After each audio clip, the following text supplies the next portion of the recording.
Hi friends, കിച്ചീസ് കിച്ചണിലേക്ക് എല്ലാവർക്കും സ്വാഗതം. എല്ലാവർക്കും സുഖമാണല്ലോ? ഒത്തിരി നാളായില്ലേ എൻ്റെ വോയിസ് കേട്ടിട്ട്. നമുക്കിനി മാതള നാരങ്ങ, അതായത് മാതള നാരങ്ങ എങ്ങനെ വെള്ള നാരങ്ങ അച്ചാർ ഇടുന്നതെന്ന് നോക്കാം. അപ്പോൾ ഒരു പാത്രത്തിൽ വെള്ളം അടുപ്പത്ത് വെച്ച് ആവശ്യത്തിന് ഉപ്പ് ഇട്ട് മാതള നാരങ്ങ ഞാൻ അതിലേക്ക് ഇട്ട് കൊടുത്തു.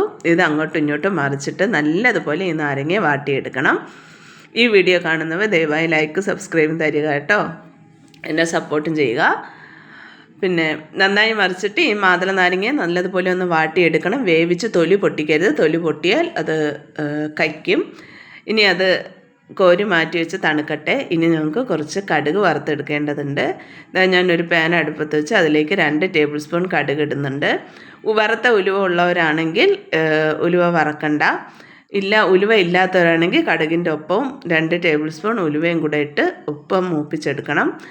എനിക്കിവിടെ വറുത്ത ഉലുവാപ്പൊടി ഉള്ളത് കൊണ്ട് കടുകിൻ്റെ ഒപ്പമായിട്ട് മൂപ്പിക്കുന്നില്ല. കടുക് നന്നായി മൂത്ത് വരുമ്പോഴത്തേക്ക് കടുക് നല്ലതുപോലെ പൊട്ടിത്തെറിക്കും. ആ പൊട്ടിത്തെറിക്കുന്ന പാകത്തിന് നമുക്ക് മാറ്റി വയ്ക്കാം. കടുക് നന്നായി തണുക്കട്ടെ. തണുത്തതിന് ശേഷം പൊടിച്ചെടുക്കാനുണ്ട്. ഇനി ഇതാ മാതള നാരങ്ങ നന്നായി തണുത്തിട്ടുണ്ട്. ഈ നാരങ്ങയുടെ 2 സൈഡും അരിഞ്ഞ് കളഞ്ഞിട്ട് ഈ നാരങ്ങേനെ നമുക്ക് ചെറുതായി അരിഞ്ഞെടുക്കണം. കുഞ്ഞു കുഞ്ഞു പീസായി അരിഞ്ഞെടുക്കണം.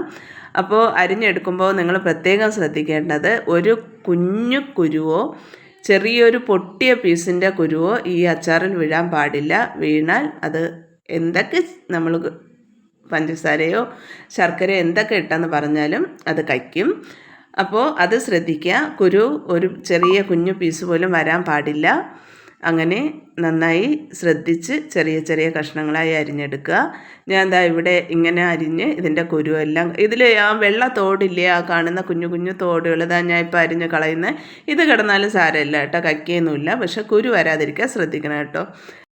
ഈ വീഡിയോ കാണുന്നവർ ദയവായി ലൈക്ക് സബ്സ്ക്രൈബും തരിക. എന്നെ ഇതുവരെ സപ്പോർട്ട് ചെയ്ത എല്ലാവർക്കും ഞാൻ വലിയൊരു നന്ദി പറയാണ്. ഇനി ആ സപ്പോർട്ട് മുന്നോട്ടുണ്ടാകണം.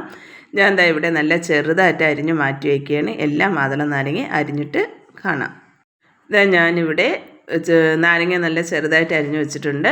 ഇനി അതിലേക്ക് 2 ടേബിൾ സ്പൂൺ നിറയെ ഉപ്പിടുക. ഉപ്പിട്ടതിന് ശേഷം നേരത്തെ വറുത്ത് വെച്ചിരുന്ന കടുകില്ലേ, അത് നന്നായി പൊടിച്ച് ഞാൻ ഇനി ഇതിലേക്ക് ചേർക്കുകയാണ്. ഇനി 2 ടേബിൾ സ്പൂൺ വറുത്ത ഉലുവാപ്പൊടി. ഞാൻ നേരത്തെ പറഞ്ഞു, ഉലുവാപ്പൊടി ഇല്ലാത്തവർ കടുകിൻ്റെ ഒപ്പമിട്ട് ഉലുവയെ മൂപ്പിച്ചെടുക്കേണ്ടതാണ്. 2 ടേബിൾ സ്പൂൺ ഉലുവാപ്പൊടി ഇട്ട് ഇതുപോലെ വലിയൊരു സ്പൂൺ എടുക്കുക. അതിൽ 2 വലിയ സ്പൂൺ വിനെഗറും കൂടെ ചേർക്കുക. ചേർത്ത് ഇത് നന്നായി ഒന്ന് ഇളക്കുക. ഉലുവപ്പൊടിയും ഉപ്പും കടുക് പൊടി എല്ലാം ഇടത്തും എത്തുന്ന രീതിയിൽ നന്നായി ഒന്ന് ഇളക്കിയതിന് ശേഷം ഇതിലേക്ക് 1/4 ടീസ്പൂൺ മഞ്ഞൾപ്പൊടിയും കൂടി ഇടാം. മഞ്ഞൾപ്പൊടിയും കൂടി ഇട്ട് വീണ്ടും നന്നായി ഒന്ന് ഇളക്കുക. ഇത് ഉലുവപ്പൊടിയും കടുകൊക്കെ നല്ല മഷി പോലെ പൊടിച്ചിരുന്നെങ്കിൽ നമുക്കതിൻ്റെ ആ കറുകറാന്ന് ഇപ്പോൾ ഇതിൽ കാണുന്നില്ല, അതുപോലെ ഉണ്ടാവില്ലായിരുന്നു. പക്ഷേ അതിത്തിരി തൊറാന്ന് പൊടിച്ചിട്ടപ്പോഴേ എനിക്കിഷ്ടമായത്. നന്നായി ഇളക്കി ഞാൻ മാറ്റി വെച്ചിട്ടുണ്ട്. ഇനി ഒരു പാൻ അടുപ്പത്ത് വെച്ച് അതിലേക്ക് 100 ഗ്രാം നല്ലെണ്ണ ചേർക്കുകയാണ്. നല്ലെണ്ണ ചേർത്ത് നല്ലെണ്ണ നന്നായി ചൂടായി വരുമ്പോഴത്തേക്ക് അതിലേക്ക് 1 ടേബിൾ സ്പൂൺ നിറയെ കടുകിട്ട് കടുക് നന്നായി പൊട്ടി വരുമ്പോഴത്തേക്ക് ഞാൻ എന്താ ഇവിടെ കുറച്ച് വെളുത്തുള്ളി തൊലി കളഞ്ഞ് 2ആയിട്ട് അരിഞ്ഞ് വെച്ചിട്ടുണ്ടായിരുന്നു. ആ വെളുത്തുള്ളി ഇതിലേക്ക് ചേർത്ത് 7 പച്ചമുളക്, വലിയ പച്ചമുളകും ഞാൻ കുഞ്ഞായിട്ട് അരിഞ്ഞ് വെച്ചിട്ടുണ്ട്. അതും ഇതിലേക്ക് ചേർത്ത് ഒരു വലിയ കഷ്ണം ഇഞ്ചി, അതും ചെറുതായി നീളത്തിന് അരിഞ്ഞത്, അതും ചേർത്ത് ഈ എണ്ണയിൽ കിടന്ന് ഈ ഇഞ്ചിയും പച്ചമുളകും വെളുത്തുള്ളിയെല്ലാം നല്ല ബ്രൗൺ നിറമായി നല്ല മൂത്ത് വരണം. നന്നായി ഒന്ന് മൂത്ത് വരുമ്പോഴത്തേക്ക് കുറച്ച് കറി ലീഫ് ഇടാം.